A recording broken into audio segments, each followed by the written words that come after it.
Hi, and welcome to Pennsylvania Newsmakers, and thanks for watching. And while as this camera zooms in, you'll notice a new set. New year, new set, courtesy of our friends from the Pennsylvania Chamber of Commerce and Industry. We're going to have them on as our special guests in the second segment of the show. But first, we have a dynamite first half of the show. I'll tell you about it when we return. This is Pennsylvania Newsmakers, a fast-paced, unrehearsed weekly discussion with and about the leaders who shape your world. And now, here's your host, Terry Madonna. Hi, welcome back. Terry Madonna here for Pennsylvania Newsmakers. Well, as I said in the opening, a new set. Take a look at it. It's great. Let us know what you think. We're always trying to make our shows visually more approving to you, but more importantly is the news that we try to bring, the insights from our special guests. And I couldn't have two better guests today to talk about, well, as you might expect, what happened last week. Governor Rendell was inaugurated for his second term, and he's got a very ambitious agenda out there. Joining me to chat about this are two of, I think, Pennsylvania's most respected public figures. I'll call them public figures. You'll see them in and about the Capitol a good bit and doing other things. Fred Anton, who's the president and the CEO of the Pennsylvania Manufacturers Association, who's a frequent contributor to Pennsylvania Newsmakers, and Roy Wells, the president of Triad Strategies. Well, Roy, let me just say, we normally have one of your sidekicks, Tony May, who worked for Governor Casey and gives us some great insights. Welcome. We're glad to have you. Thank you for having me. And Fred, as always, welcome. Good to be here. All right, Fred, I want to start with you. On Tuesday, Governor Rendell gave a rather short speech. It was about 8 minutes. I have it in my hands. Less than 3 pages, but within those 3 pages is a very ambitious agenda. I want to ask you this question. A lot of speculation. The governor put his hand on the Bible and took the oath, and people said he's done. Second term-itis. The legislature won't do what he wants. He's a lame duck. What are your thoughts about that? Well, not a lame duck at all. With the charisma that Ed Rendell has, and with the record that he accomplished during his first term of getting things done, with Republicans overwhelmingly in control of both houses of the legislature, I would expect that he's going to move ahead to solve some of the major unsolved problems of Pennsylvania. Mm-hmm. Number one in that is transportation funding. We've got a big problem, which I think Ed should have dealt with in the first term. But you've got a problem with the highways and bridges, and you have a problem with the mass transit. So, and I think unless he sells the Turnpike Commission or leases it, as he alluded to. That's right. That's going to be another big issue. Roy, go ahead. Finish your thought. That's basically it. All right. Roy, lame duck? I don't think so. I mean, this is Pennsylvania, and it takes 4 caucuses and a governor to get things done. I think we've seen that with prior governors. Look at the end of Bob Casey's administration. Pretty much let the Republicans take control of the chamber. So governors in this state have a lot of power. This governor has done a great job, as Fred said, working on a bipartisan basis. So I think we'll see a lot from this governor. Now, my thought, Roy, is that if you go back and you look at past governors, the first 2 years anyway, they're into it and they're pretty active. It seems to me it's the last 2 years, you know.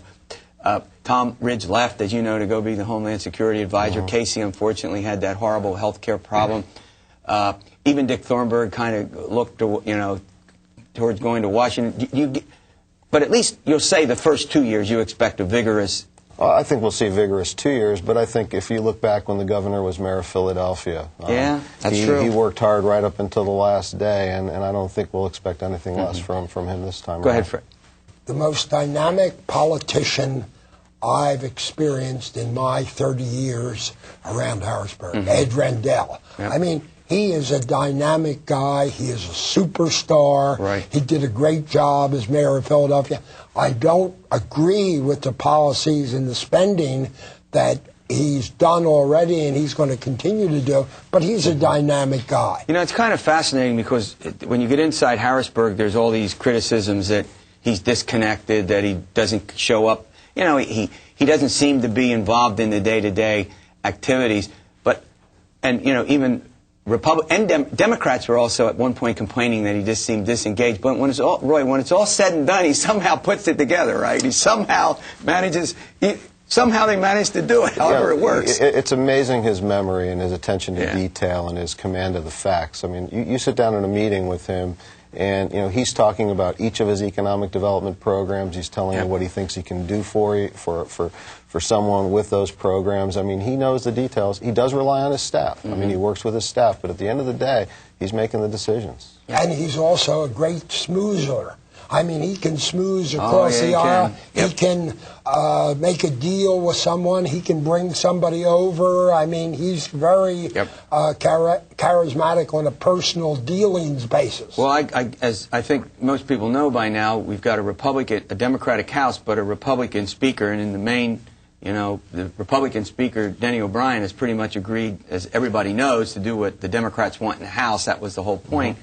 And I guess, Roy, that deal finally wasn't consummated until Governor Rendell was in on the final meetings and put his stamp of approval on it. That I think is another illustration of your point. Yeah, I mean, I think that the governor worked with Bill DeWeese. He worked with the Democratic leadership to put that deal together, to give O'Brien some assurances. And again, the governor wanted a House where he could at least be part of controlling the agenda, that his people could be sitting in with leadership and determining what goes on the calendar. That was important to him, and he rose to the occasion and helped broker that deal. And in view of some of the past personal disagreements between Bill DeWeese and Ed Rendell, that didn't stop Ed Rendell when the situation... It's a great point. That's right. Fred makes a good point. I mean, there's a lot of name-calling that goes on up in the Capitol, as everybody knows. Some names we could never talk about on air. And I think it gets tough. I mean, the tensions are pretty high up here. He somehow finds a way, unlike many other politicians, to look beyond that. I mean, it's like, okay, you may have called me a nasty name, but a new day, a new set of deals, and let's get down to it. Am I right or wrong? He's pragmatic. Yeah. I mean, he understands what needs to get done in order to make the deal.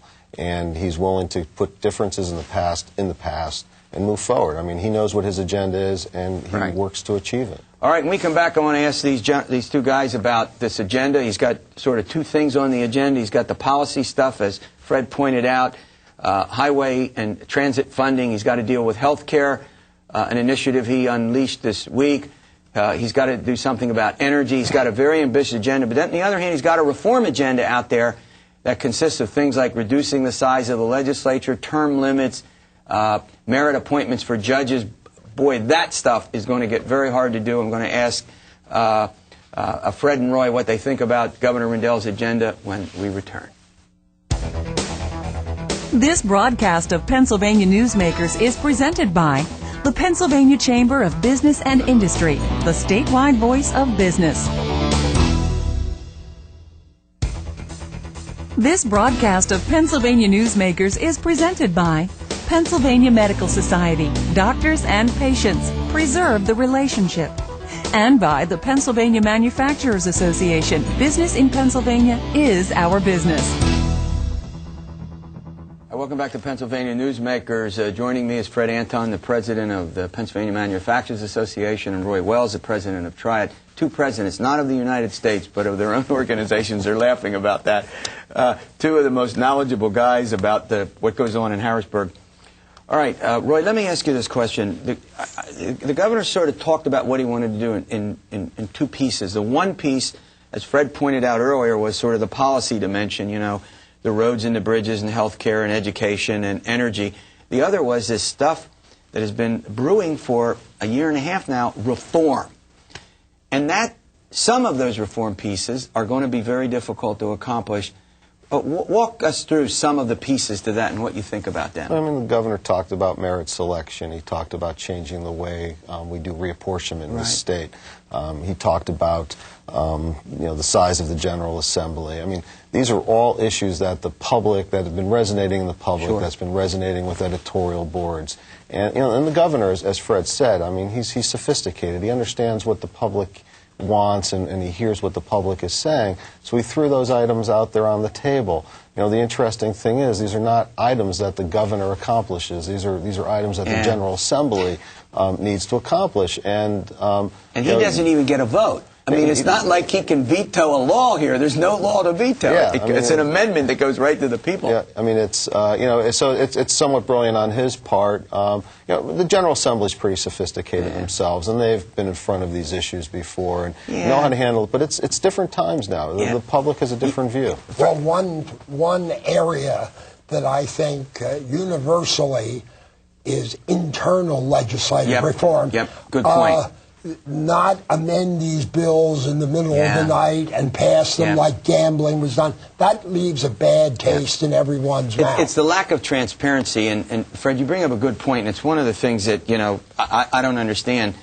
They don't have to do their business at 2. They don't have to use a vehicle called a conference bill, which, you know, the legislation is in a bill that goes to both chambers, and the members often don't even read it, don't even have time to read what's in the bill before they vote on, then providing the press and folks like all of us with information before they vote. That's the stuff you're talking about, yes, right? I am. Yes, I am. And I think that both Republicans and Democrats in the legislature want those provisions reformed. Yeah. That's the easy thing. I think do you agree with that, Roy? That of all the stuff that we've been talking about in the reform agenda, that's the easier part of it. You agree? I think they're easy. The proof will be in the pudding when it gets down to budget time and things need to start moving. And I don't think it's easy because. Why do I think it should be easy then? Well, it isn't easy because if it had been easy, they wouldn't have done it for so many years the way they do it. Yep. It's hard to get the votes together for some of these controversial issues, and they've gotten a method where they're able to do so. Gambling is a classic example. No, go ahead, Ryan. Things have changed over time. When I worked in the General Assembly and I was a budget analyst, we went to caucus before the budget vote, and that was the first time the members saw the budget numbers. Nobody saw them. Only the leadership and the Appropriations Committee saw them. The members saw them at the last minute so that they couldn't change their minds before they went on the floor and voted the budget. Now these budget bills are discussed. The members see the numbers well in advance. The public sees it well in advance. I mean, it's been an evolutionary change. It doesn't happen overnight. It takes time.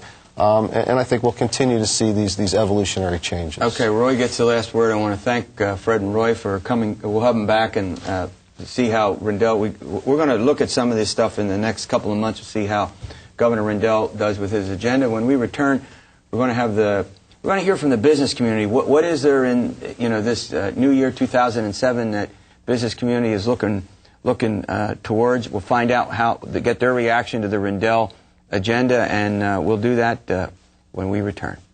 This broadcast of Pennsylvania Newsmakers is presented by the Pennsylvania Credit Union Association, Pennsylvania Credit Unions, where people are worth more than money, and by the Energy Association of Pennsylvania, Pennsylvania's energy information source.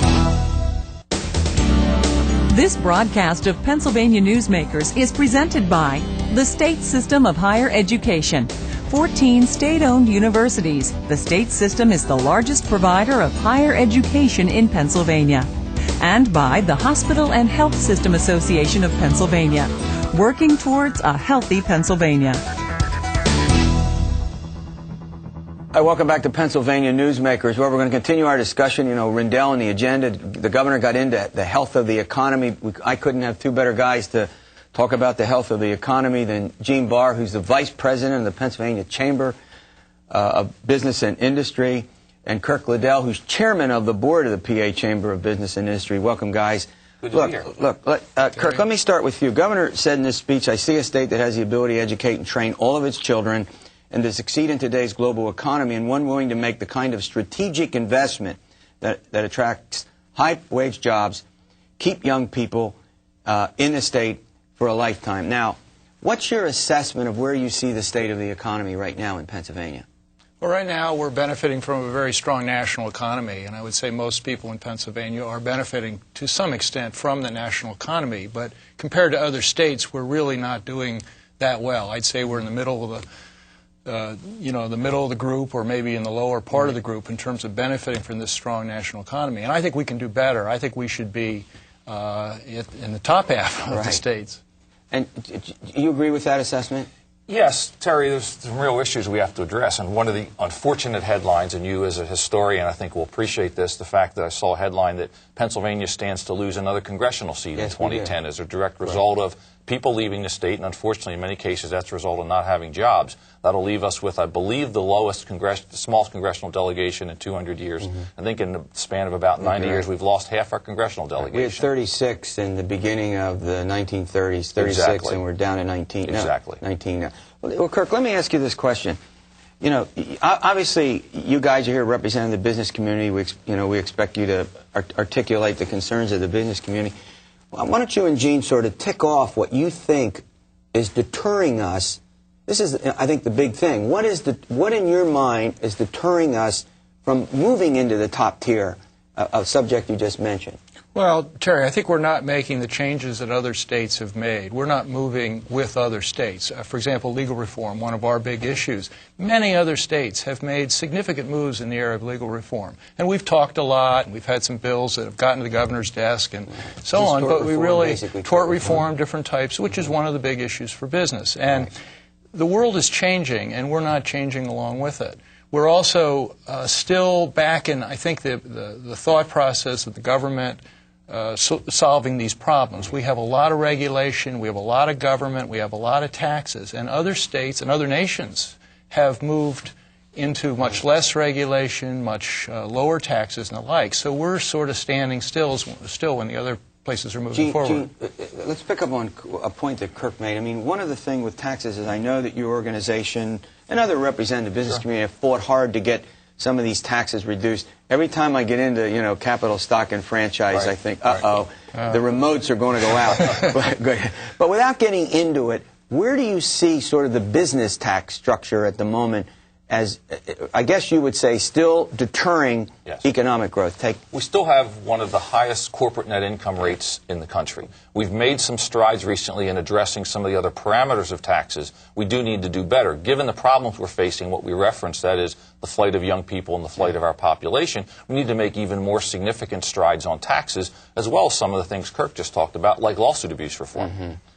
Well, I guess that as long as the economy is strong, I think the likelihood that you can do some incremental tax cuts remains great. But one of the problems, I think, is that there is some concern that the economy will not hold up, that the revenues, for example, that the state takes in to pay the bills may not be as strong as they have been in the past. Right. And that may deter, any future tax cuts, particularly, or reductions in the business community. Well, there are two things, Terry. That's certainly one of them. The business cycle has not been outlawed. There will be a downturn in the future, and we've had very robust revenues. Last year we had a huge surplus, which was all spent for government programs and the like. That will change. But the other thing is that we've got some programs that are building up huge cost pressures. We have transportation is a huge issue, medical assistance is a huge issue, the education program and so forth. So you've got huge pressures for cost increases, and at the same time, as you say, this great economy may not be here forever. All right, we're chatting with two representatives of the business community, the PA Chamber in particular. We'll continue this discussion when we return. This broadcast of Pennsylvania Newsmakers is presented by the Pennsylvania Builders Association, building today for a better tomorrow, and by the Pennsylvania Cyber Charter School, bringing educational innovation and freedom to the children of Pennsylvania. Hi, welcome back to Pennsylvania Newsmakers. I'm talking with Kirk Liddell and Gene Barr from the Pennsylvania Chamber of Business and Industry. We're talking about the business agenda, getting a reaction to Rendell's budget message. Kirk, let me start with you. I want to talk about, one of the things that there's been a lot in the news about has been this concern about the cost of what we could call sort of the structural cost of running governments, particularly state and local governments, and the pensions, and some of the other sort of deeply rooted problems that I think the state government is going to have to deal with. What's your notion about what you think the gravity of some of these problems are? Some of them are pretty grave, Terry, and you don't know exactly when they're going to explode, but they're like ticking time bombs. And these are areas which I guess the Chamber and the business community don't usually get involved in. They're not kind of our issues, but because they're going to affect the budget, they're going to affect the cost of government and potentially taxes. they almost have to be our issues. And well, the viability but the liability of local governments, in particular for the business community, is very important. So if local governments are straining under these sort of structural costs, that's got to be a serious problem, no? Absolutely. And where's that cost going to go? It's not going to disappear. So the state will come in and fund it, or other governments will pick up the slack. It's a very great concern. Municipal finance you talked about, pension you mentioned. Pension is a huge issue. Education, we're putting the amount of money we're putting into education each year just is considerably higher than the growth of the economy. So it's at some point there's going to be a problem. Gene, let's talk about we're going to have about a minute and a half, but I'm going to talk about one of the big debates that's been taking place in the legislature, for example, has to do with environmental legislation. Yes. One in particular dealing with mercury emissions, and there are going to be some others, I think, related to what happens in in the coal industry and the gasification. Give us your overall impression about what you think the dynamics of that are. Sure. Just real quick. First off, it's important to understand that despite what you may hear, Pennsylvania and the U.S. environment have improved significantly. By virtually any measure you do, our environment is much cleaner than it was years ago. It's cleaner than it was 5 years ago. It'll be cleaner in 5 or 10 years than it is now. And as Kirk referenced earlier, some of the problems Pennsylvania has in terms of overregulation by state government has certainly extended itself into mercury. There's a federal plan that most states have adopted. We've decided to go beyond that and incur a cost of $1.7 billion on energy generators and certainly consumers for no discernible benefit whatsoever. That's an ongoing concern we have. It's a specific concern with the mercury issue, and it's one we really have to take a look at, what regulation we're putting on Pennsylvania's employers and our consumers. It's a reason why, in fact, in that case, even labor came out against the Rendell administration plan on mercury. All right, we're out of time. I want to thank both of you. I'm sure we'll get Secretary McGinty's office will call on some equal timer. She's been on talking about this. But it's great to have you on, and you'll come back from time to time. When we get into particularly the measures, the legislature will deal with that will really affect you guys. I want you to come back and help us out and give us some of your insights. All right, well, we'll see you next week, Pennsylvania Newsmakers, and stay well.